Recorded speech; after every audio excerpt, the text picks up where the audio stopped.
পৃথিবীতে এমন একটি গ্রাম আছে যেখানে সূর্য উঠলেও সূর্যের আলো পৌঁছায় না। এই গ্রামের অন্যতম একটি বড় সমস্যা ছিল সূর্যালোক।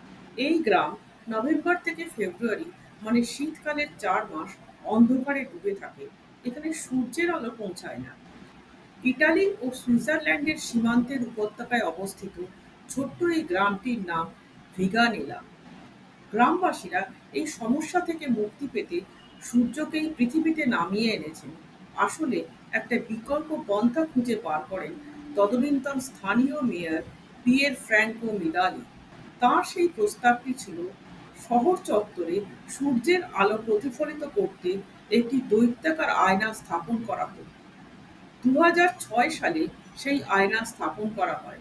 সূর্যের আলো আয়নায় পড়ে গ্রামের দিকে প্রতিফলিত হয়। ইতালির একজন স্থপতি গিয়াকোমো বঞ্জানি নামী প্রকৌশলী জিয়ান্নি ফারারির সহায়তায় ৮ মিটার প্রশস্ত, ৫ মিটার দীর্ঘ একটি আয়নার নকশা করেন।